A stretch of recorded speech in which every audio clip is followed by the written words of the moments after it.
Okay ပထမဦးဆုံးတစ်ခုကကျွန်တော်တို့ objective ကဒီမှာပုံမှာပြခဲ့တဲ့ awareness ဆိုတာရှိနေပေါ့နော်ဒီဟာလေးကကျတော့ကိုယ့်လူကိုအထိပ္ပယ်လေးတွေပဲမှတ်သွားကျွန်တော်ပြောမယ် tips and tricks လေးတွေပဲမှတ်သွားကျွန်တော်တို့ ads manager တွေကိုအတူတူတွား run တဲ့အခါကြာလို့ရှိရင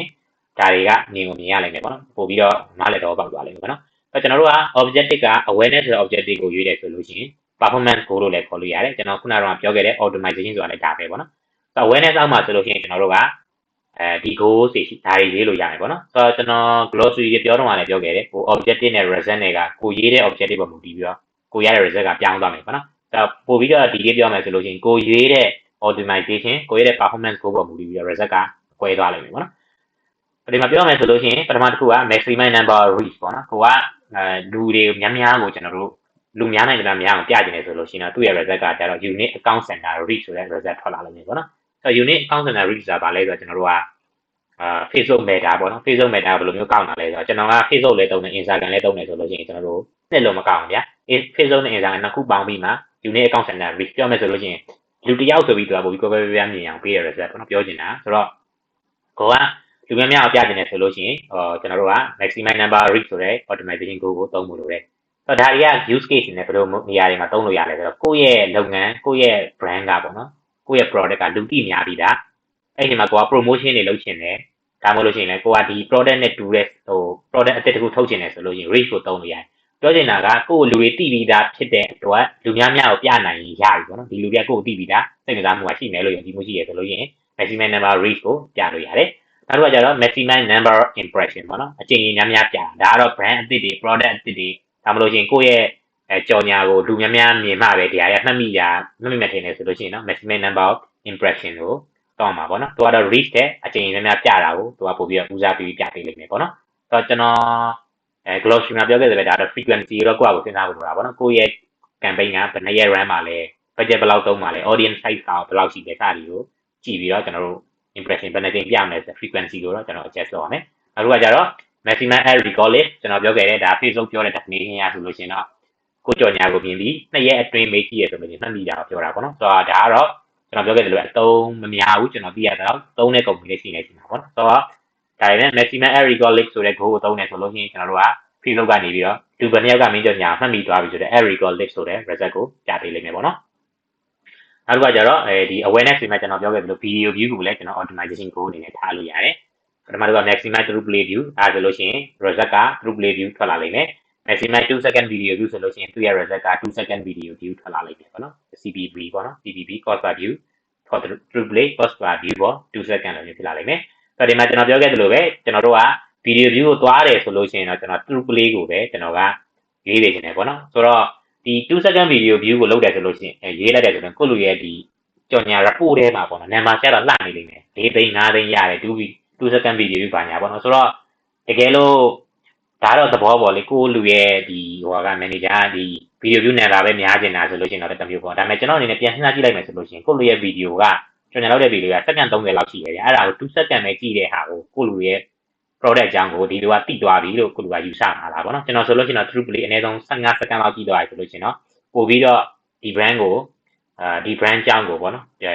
်ကြော်ညာကြည့်ရတဲ့လူကပို့ပြီးတော့မှတ်မိမယ်လို့ထင်တယ်ပေါ့နော်ဆိုတော့ဒီမှာကျွန်တော်ပြောသလိုပဲဒီ goal မှားပြီဆိုလို့ရှိရင်ကျွန်တော်တို့ like တဲ့ result ကမှားသွားပြီဗျအဲ့ဒါဆိုလို့ကျွန်တော်2 second ကိုပဲကြည့်ရဆိုလို့ကျွန်တော်တို့2 second video view ရဲ့အရင်များနေဈေးသက်သာတယ်ဆိုလို့ရှိရင်အဲ့ကြော်ညာကောင်းတယ်လို့ကောင်းတယ်ဆိုပြီးတော့ကျွန်တော်တို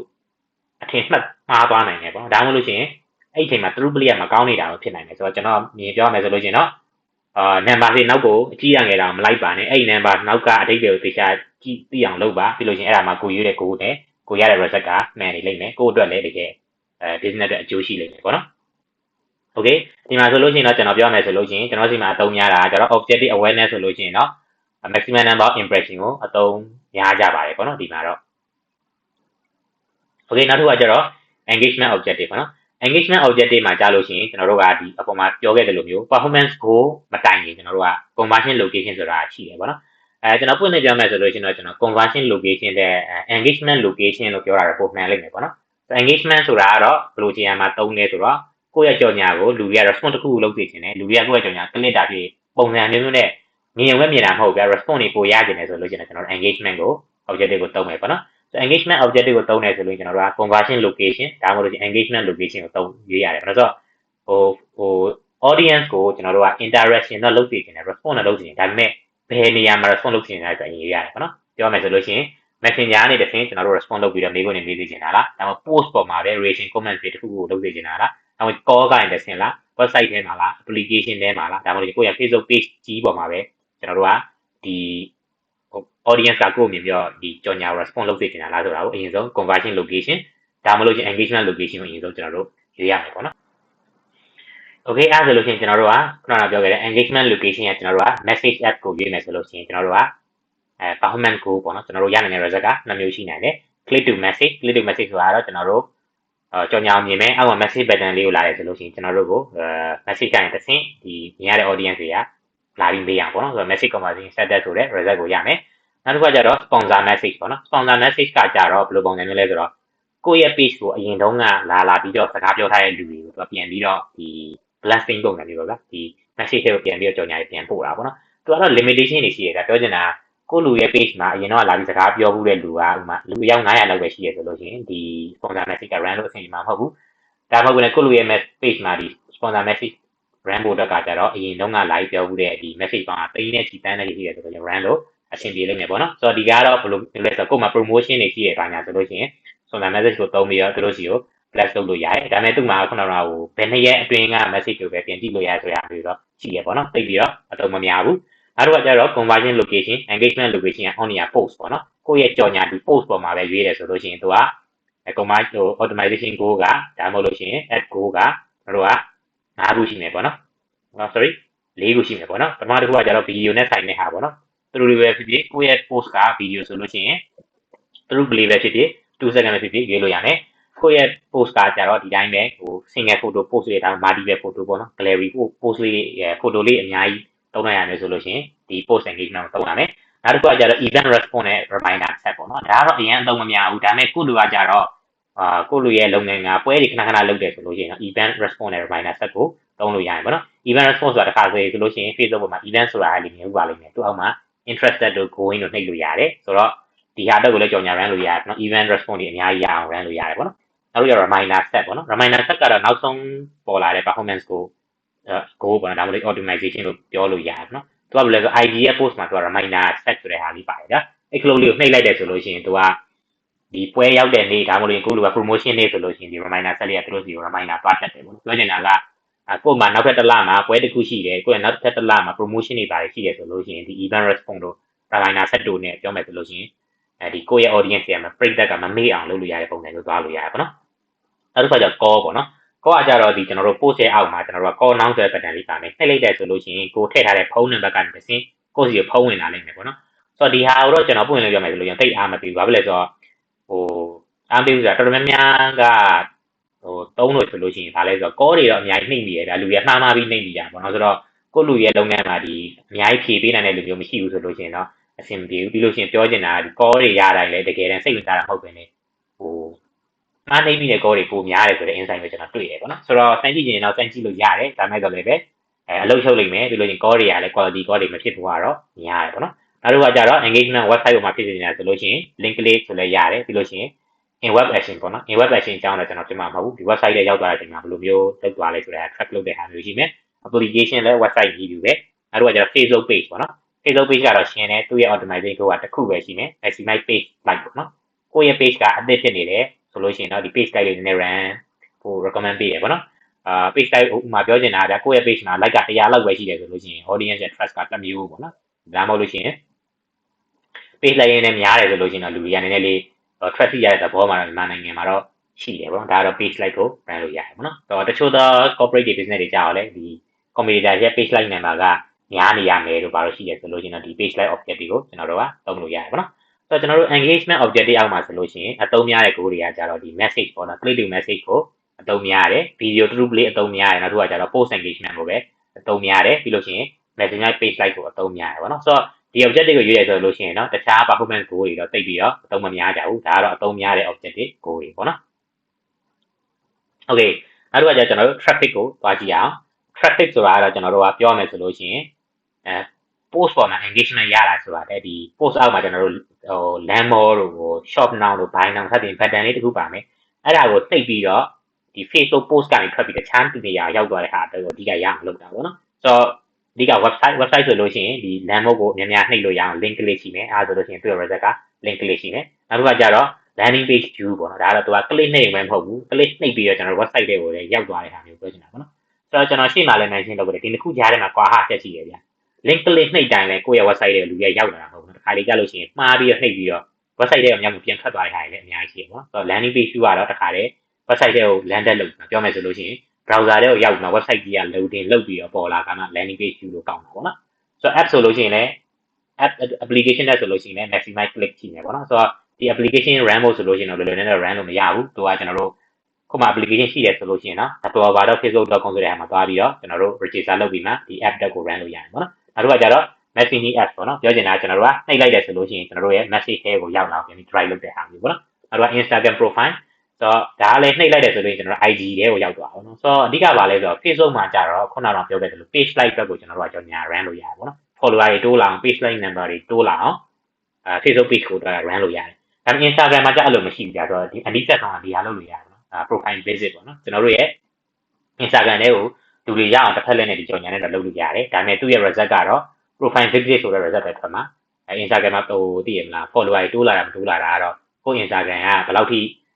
content တွေကောင်းလဲဆိုတော့မူတည်ပါပေါ့ဗျာနောက်တော့ call ကလည်းခုနက engagement မှာရှိရတဲ့အတူတူပဲပေါ့နော်ဒီ call click တွေကိုသူကcall နောက်ကိုနှိပ်ပြီးတော့ကျွန်တော်တို့စီကိုဖုန်းဝင်လာလုပ်တဲ့ဟာမျိုးပေါ့နော်ဆိုတော့ဒီ traffic မှာဆိုလို့ရှိရင်တော့တကယ်တမ်းအသုံးများကြတာ maximize link click optimization ကိုအသုံးများတယ်ဘာလို့ဆိုတော့သိရမလား click 3သိန်းရတယ်တို့ click 1000ရတယ်တို့ဒီလို CTR ခုနကပြောတဲ့ click through rate impression 9000ပြတိုင်းကျွန်တော်တို့က CTR ကဘယ်လောက်ပြပါလဲဒါမျိုးတွေပဲကျွန်တော်တို့ကလူတွေက track လုပ်ကြရများတယ် link click ကိုပဲကြည့်ကြရများတယ်နော်ကျွန်တော်အနေနဲ့ဆိုလို့ရှိရင်ကိုယ့်လူကတကယ် business run တယ် website နဲ့ channel run တယ်ဆိုလို့ရှိရင် landing page view ဆိုတဲ့ optimization ကိုပဲအဓိကသုံးနေခြင်းနဲ့ဘာလို့လဲ landing page view ရမှာတကယ်ကိုယ့် website တွေကိုရောက်လာပြီပြောချင်တာက click နှိပ်ပြီးတော့ website ထဲလည်းမရောက်လာဘဲနဲ့ကျွန်တော်တို့ကဒီဟာကိုပဲ optimize လုပ်နေဆိုလို့ရှိရင်ကျွန်တော်တို့ရေးလိုက်လွဲသွားလိမ့်မယ်ပေါ့နော်ကိုက website ထဲမှာ product တွေရောင်းတာဗျာဒါပေမဲ့ website ထဲလည်းမရောက်လာဘူးဆိုလို့ရှိရင်ဒါကြီးကဘာလုပ်မှာလဲပေါ့နော်ဆိုတော့ပြောချင်တာဒီlanding page view တော့ပို့ပြီးတော့ကျွန်တော်တို့ recommend လုပ်တယ်ဒါမှလည်းကျွန်တော်တို့ကကိုယ့်ရဲ့ result ကတကယ်ကောင်းနေလားမကောင်းနေဘူးလားဆိုတော့သိကြမှာပေါ့နော်ပြောချင်တာ link click တော့ကောင်းနေတယ် landing page view တစ်ခုမှမရှိရလည်းဖြစ်နိုင်တယ်ပေါ့နော်ဆိုတော့ landing page view ကကျွန်တော် website အတွက်ဆိုလို့ရှိရင် recommend ပေးတဲ့ automation ကိုပါ okay နောက်တစ်ခုကကျတော့ leads ကတော့ရှင်းတယ်သူ့ရဲ့ automation ကိုဘာမှရှိမှာမဟုတ်ဘူးပေါ့နော်တစ်ခုပဲရှိနေသူကcustomer တွေစီကနေကျွန်တော်တို့ information တွေ collect လုပ်မယ်ဖုန်းနံပါတ်တို့ email တို့နာမည်တို့ပေါ့နော်ဒါပဲရှိမှာဒါပေမဲ့သူကဒီ conversion ကိုဘယ်ကနေပြီးတော့ဒီ conversion တော့ဖြစ်တယ် sorry ကျွန်တော်တို့ဒီ leads ကိုဘယ်လိုပုံစံမျိုးနဲ့ဘယ်နေရာနေပြီး collect လုပ်မယ်ဆိုမှတော့ကွာသွားမယ်ပေါ့နော်နောက်တစ်ခုကကျတော့ multiple လို့ရှိရဲဆိုတော့နောက်ပိုင်းမှာပေါ်လာတဲ့ဟာပေါ့ဒီ form ကနေတစ်ဆင့် messenger ရဲ့တစ်ဆင့် collect လုပ်တာရှိမယ်နောက်တစ်ခုကကျတော့ instant form ပေါ့ instant form တော့ရှင်းတယ် Facebook leads form တွေကနေပြီး collect လုပ်တာနောက်တစ်ခုက messenger website calls app ပေါ့နော် website ရဲ့ form ထဲမှာလည်းကျွန်တော်တို့ collect လုပ်လို့ရတာမျိုးရှိတယ်ပေါ့နော်ဆိုတော့ဒီ lead ဆိုလို့ရှိရင်တော့ကျွန်တော်အနေနဲ့ပြောနိုင်တယ်ကျွန်တော် recommend ပေးတဲ့ဟာကျတော့ဒီ multiple ဟုတ်ရင်ဟုတ်လို့ရှိရင် instant form ပေါ့နော်ဒီနှစ်ခုကိုကျွန်တော်က recommend လုပ်တယ်ကိုယ်မှာ website ရှိရဆိုလို့ရှိရင် tracking တွေပါရှိရဆိုတော့ website ကိုလည်း collect လုပ်ကြည့်လို့ရတယ်ပေါ့နော်ဆိုတော့ lead set ကတော့ကျွန်တော်တို့multiple မဟုတ်လို့ရှိရင် instant form ဆိုတဲ့ commercial location ကိုရွေးသူ့ရဲ့ goal ကလည်းအတူတူပဲပေါ့နော် lead ပိုတက်လာအောင်လုပ်တဲ့အားဖြစ်လိမ့်မယ်ပေါ့နော်ဒါတွေကတော့ကျောင်းတွေဒါမှမဟုတ်လို့ရှိရင်ကိုကသင်တန်းတွေဖွင့်ထားတယ်ဒါမှမဟုတ်လို့ရှိရင်လည်း customer တွေကိုဖုန်းဆက်ပြီးတော့ရောင်းရတဲ့ business မျိုးဆိုလို့ရှိရင် lead objective ကကျွန်တော်တို့တင်တော်တယ်ပေါ့နော် okay နောက်ဆုံးတစ်ခုကကြတော့နောက်ဆုံးတစ်ခုဆိုတာလည်းနောက် objective တစ်ခုက app promotion နဲ့ sales ပေါ့နော်ဒါကတော့အသုံးမများဆုံး objective တွေလို့ကျွန်တော်ပြောလို့ရတယ်ပထမတစ်ခုကကြတော့ application ဆိုတဲ့ဟာကကျွန်တော်တို့ business တိုင်းမှာမရှိဘူးပေါ့နော်ဆိုတော့ application ဆိုလို့ရှိရင် conversion location ကကျွန်တော်တို့က Google Play Store ဖြစ်နိုင်တယ် App Store ဖြစ်နိုင်တယ်ပေါ့နော်သူကအများကြီးပေးထားတယ် game ဆိုလို့ရှိရင်လည်း game တက်ပေါ့နော်ဒီဟာတွေတော့ကျွန်တော်တို့ကရှိရဲဆိုလို့ရှိရင်တော့ကျွန်တော်ပြောခဲ့သလိုပဲ tracking တွေမလုပ်တတ်ဘူးလုပ်ထားမရှိဘူးဆိုလို့ရှိရင် app promotion ကျွန်တော်ညာ run လို့ရမှာပေါ့နော် app promotion ကတော့အဓိကကျွန်တော်ပြောမယ်ဆိုလို့ရှိရင် app install အဓိကတက်အောင်လုပ်တာရှိနေ app install တွေများလာဆိုလို့ရှိရင် app events ပေါ့နော် app ထဲမှာတစ်ခါလေးဝင်ပြီးတော့ဝယ်ကောင်လုပ်တဲ့ဟာမျိုးရှိတယ်ပေါ့နော်ပြောမယ်ဆိုလို့ရှိရင် Food Panda တို့ Grab တို့လိုမျိုးဒီ app ရှိတဲ့ဟာမျိုးတွေဆိုလို့ရှိရင်တရားမျိုးကဒီ application promotion ကိုသုံးတာတော့ကျွန်တော်အနေနဲ့ cost benefit ပိုဖြစ်တယ်လို့မြင်တယ်ပေါ့နော် sales ပေါ့နော် sales ဆိုလို့ရှိရင်ကျွန်တော်တို့က conversion location နှစ်ခုရှိတယ်ပထမတစ်ခုက product catalog ပေါ့နော်ကျွန်တော်တို့က Facebook မှာကျွန်တော်တို့က product catalog ဆိုတဲ့ဟာရှိတယ်နောက်တစ်ခုကကျတော့ website တွေ application တွေကနေပြီးတော့ sales ရအောင် run လို့ရတဲ့ optimization တွေရှိတယ်ပေါ့နော်ဒီဟာကတော့ပြောမယ်ဆိုရင်ကျွန်တော် advanced ပိုင်းမှာတော့ပိုရောက်သွားတယ်ဒါပေမဲ့ sales ဆိုတဲ့ objective ရှိတာလည်းသိနေနေတယ် ဆိုတော့ကျွန်တော်တို့စီမှာကအသုံးများဆုံး objective တွေပြောပါဆိုလို့ရှိရင်ပြန်ပြောမယ်ဆိုလို့ရှိရင် awareness ကိုမှ impression optimization နဲ့တွားတဲ့ဟာကိုဓမ္မတို့ခုအသုံးများတယ်နောက်တစ်ခုကကြတော့ engagement ကိုမှ click to message engagement ကိုမှ post engagement ကိုမှ maximize page like ပေါ့နော်ဒီဟာတွေကကျွန်တော်တို့ဒုတိယအနေနဲ့အသုံးဟိုဒီဟာတော့အသုံးပိုများတယ်ပေါ့နော် awareness sorry မှာပါဒီဟာပို့ပြီးတော့သုံးများတယ်ဘာဖြစ်လဲဆိုတော့တော်တော်များများအချိန်မှာဒီ brand owner တွေတို့ဒီကိုလူတို့ဒီကိုယ့်ရဲ့ manager တို့ကသိရမလား post တင်ပြီးတယ်ဆိုလို့ရှိရင် reaction comment တွေ share တွေနည်းနေရဆိုလို့ရှိရင်မကြိုက်ကြတဲ့ဟာမျိုးရှိတယ်ပေါ့နော်ဒါမျိုးတွေများအောင်လုပ်တဲ့ဟာပိုများတာဖြစ်တဲ့တော့ post engagement တော့အသုံးများကြတယ်ပေါ့နော်နောက်တစ်ခုကကြတော့traffic ကိုမှ link လေးကိုသုံးများတယ်ဒါပေမဲ့ကျွန်တော်ပြောခဲ့သလိုပဲ traffic run နေဆိုလို့ရှိရင်တော့ကျွန်တော်အနေနဲ့ကကြတော့ landing page view ကိုကျွန်တော်ပို့ပြီးတော့ recommend လုပ်တယ်ပေါ့နော်ဒါမှကိုယ့် website ထဲကိုတကယ် visitor တွေရောက်လာမှာပေါ့နော်နောက်တစ်ခုကကြတော့ lead ပေါ့နော် lead ကိုမှကျွန်တော်တို့ဒီ instant form နဲ့ run ကြတာပိုများတယ်ပေါ့နော် okay ဆိုတော့ဒီဟာတွေအကုန်လုံးမှာကျွန်တော်နောက်တစ်ခုထပ်ပြောချင်တာရှိတယ်ဒီဟာလေးကိုသိချာမှတ်ထားပေးပါအပေါ်ကခုနကတော့ objective တွေကတော့ကိုယ့်လူတို့ဒီ ads manager နဲ့ဝင်ကြည့်ရဆိုလို့ရှိရင်မြင်ရမှာပဲပေါ့နော်ဒါပေမဲ့ကျွန်တော်ကခုနကတော့သူ့ရဲ့နောက်ွယ်ရအထိပ်ပဲဘယ်လို result တွေရမလဲဆိုတာကိုတစ်ချက်ရှင်းပြသွားပြတာပေါ့နော် okay ဒီနေရာမှာကျွန်တော် overlap optimization ဆိုတာတစ်ခုကိုကျွန်တော်ကိုယ့်လူတို့ဒီ check လေးတော့တစ်ချက်လေးကျွန်တော်နည်းနည်းလေးအလုပ်မှတ်တယ်ဆိုတာနည်းနည်းလေးသိချာမြင်အောင်သိကြတယ်ပေါ့နော်မှတ်မိနေရင်တော့ပိုကောင်းတယ်ပေါ့နော်ဆိုတော့ကျွန်တော်တို့ကဒီမှာပြောင်းပြန်ကြည့်တာပေါ့နော်ပထမတကယ်တည်းကကျွန်တော်တို့က objective ကိုရွေးရတာမလား objective ပြီးကမှ optimization အီးမှတ်ဒါမှမဟုတ်လို့ရှိရင် performance goal ဆိုတဲ့ဟာကိုရွေးရတာပေါ့နော်ဆိုတော့ကျွန်တော်တို့ပြောင်းပြန်ကြည့်ရအောင်ကျွန်တော်တို့က video view through play ဒါမှမဟုတ်2 second လိုချင်တယ်ဆိုလို့ရှိရင်ကျွန်တော်တို့ objective နှစ်ခုကိုသုံးလို့ရတယ် awareness and engagement objective နှစ်ခုကိုသုံးလို့ရတယ်ဆိုတာကိုမှတ်ထားပါတော့ဆိုတော့ကိုလိုလိုတရားမှတ်ထားစေချင်တယ်နောက်တစ်ခုကကြတော့ကျွန်တော်တို့က messaging conversation starter ပေါ့နော်ကိုယ့်ရဲ့page ကို message တွေကိုရကျင်တယ်ဆိုလို့ရှိရင်တော့ကျွန်တော်တို့ကသုံးရတဲ့ objective ၃ခုရှိတယ် engagement ရယ် traffic ရယ် sales ရယ်ဆိုတဲ့ objective ၃ခုကိုသုံးလို့ရတယ်ကိုယ့်ရဲ့business ကိုကျွန်တော် cost ပေါ့နော် cost ကတော့အသုံးမများဘူးလို့ကျွန်တော်ပြောတယ်ဒါပေမဲ့ cost ရကျင်တယ်ဆိုလို့ရှိရင် engagement objective ကိုလည်းသုံးလို့ရတယ် traffic ကိုလည်းသုံးလို့ရတယ် leads ကိုလည်းသုံးလို့ရတယ် sales ကိုလည်းသုံးလို့ရတယ်ပေါ့နော်နောက်တစ်ခုကကြတော့ link လေးရကျင်တယ်ကိုယ့်ရဲ့ website ထဲမှာ in-app action ပေါ့နော် website ထဲမှာကျွန်တော်တို့ action တစ်ခုယူသွားတာကိုရကျင်တယ်ဆိုလို့ရှိရင်ကျွန်တော်တို့က engagement နဲ့ run လည်းရတယ် lead နဲ့ run လည်းရတယ် traffic objective နဲ့လည်း run လည်းရတယ်ပေါ့နော် traffic objective ကတော့ကျွန်တော်တို့က in web action ဆိုတာမပါဘူး link လေးပဲပါလိမ့်မယ်ပေါ့နော်နောက်တစ်ခုက sales နဲ့ run လည်းရတယ်ဆိုတော့ပြောချင်တာကဒီလိုမျိုး result တွေလိုချင်တယ်ကိုကဒါမျိုးတွေရချင်တယ်ဆိုလို့ရှိရင်ဒီလိုမျိုး objective ကိုသုံးလို့ရတယ်ဆိုတာလေးကိုတစ်ချက်လောက်မှတ်ထားစေချင်တယ်ပေါ့နော်ဘာလို့လဲကျွန်တော်နောက်ပိုင်းပြောသားမယ် tips and trick ထဲမှာဒီအကြောင်းအရာနဲ့ပတ်သက်ပြီးကျွန်တော်ပြောချင်တာရှိတယ်ပေါ့နော်ဆိုတော့ပြောရမယ်ဆိုလို့ရှိရင်ကျွန်တော်တို့ကခုနကတော့ပြောတယ်ကိုလုပ်ငန်းကဘာလို့လိုချင်တာလဲဆိုတော့ objective ကိုအရင်ဆုံးစဉ်းစားဖို့လိုတယ်ပေါ့နော်ဒါပေမဲ့ objective ကိုစဉ်းစားဖို့လိုလို့ခုနကတော့ optimization event ကိုလည်းစဉ်းစားဖို့လိုတယ်ပေါ့နော်ဆိုတော့ပြောချင်တာကကိုလုပ်ငန်းက sales ရခြင်းလို့ဒီလမှာ promotion ရှိတယ် sales တွေရစေခြင်းရခြင်းနဲ့ sales တွေဘယ်လိုမျိုးရမလဲဆိုတော့ကိုလုပ်ငန်းက product ကိုရောင်းတာက message ကနေပြီးတစ်ဆင့်ရောင်းတာပေါ့နော်ရောင်းတာဆိုလို့ရှိရင်ကိုလူတို့ရဲ့ရခြင်းတဲ့ final outcome က message ကတစ်ဆင့် sales ရခြင်းတာဖြစ်တယ်အဲဒါဆိုလို့ရှိရင်ကိုလူတို့က message conversation starter ပေါ့နော် message ရအောင်လုပ်ရမယ်အဲဒါဆိုလို့ရှိရင်သုံးသင့်တဲ့ objective က engagement ပေါ့နော် example ဆိုတော့ဒါမျိုးကိုကျွန်တော်တို့စဉ်းစားနိုင်အောင်လုပ်ရမယ်ဒီလိုမျိုးပထမဆုံး final outcome ကိုစဉ်းစားပြီးတော့ backend ပြန်တွေ့ရဆိုလို့ရှိရင်ကျွန်တော်တို့ objective ရေးတာမှန်မယ် optimization ရေးတာမှန်မယ်ဒါမှကိုလူရဲ့ result ကမှန်လိမ့်မယ်ပေါ့နော်နောက်ဥပမာတစ်ခုပြောရမယ်ဆိုလို့ရှိရင်ကိုလူက website ထဲမှာရောင်းတယ်ဆိုလို့ရှိရင် website ထဲကတစ်ဆင့်လိုချင်တယ်ဝယ်ချင်တယ်ဆိုလို့ရှိရင်ကျွန်တော်တို့ကတေးကြတယ်ကျွန်တော် website ကို try လုပ်ရမယ် website ကို try လုပ်ပြီးတော့ကျွန်တော်တို့က link လေးတီးတန့်ဆိုလို့ရှိရင် website ထဲမရဘူး click တွေပဲများနေမှာဆိုလို့ရှိရင်အဆင်မပြေဘူးဆိုတော့ in web action လိုမျိုး landing page လိုမျိုးကျွန်တော်တို့ကရွေးရလိမ့်မယ်အဲဒါဆိုလို့ရှိရင်objective ကျွန်တော်ပြန်သုံးလို့ရလဲခုနကတော့ကျွန်တော်တို့ optimization လုပ်တဲ့ event ကထားပါတော့ဒီ landing page view ပေါ့ဗျာကျွန်တော်တို့ website ထဲကိုလူတွေရောက်လာအောင်လုပ်တယ်ဆိုလို့ရှိရင်ကျွန်တော်တို့သုံးလို့ရတဲ့ objective ကခုနကတော့ traffic ကို objective ကိုသုံးအောင်မယ်ဆိုတာဟာမျိုးကျွန်တော်ပြောင်းပြန်ပြီးတွေးလို့ရတယ်ပေါ့နော်ဆိုတော့ဒါကျွန်တော်ပြောခဲ့တာကတော့ campaign ပေါ့နော် campaign ကိုပြောရင်လည်း campaign နောက်မှာကျွန်တော် like ပါလာမယ်ဒီ optimization နဲ့သူ့ရဲ့အဓိပ္ပာယ်တွေပြီးလို့ရှိရင်ဘယ်လိုဟာမျိုးတွေသုံးလဲဆိုတာကိုကျွန်တော် tips and tricks တွေကျွန်တော်ပြပြပေးသွားတာပေါ့နော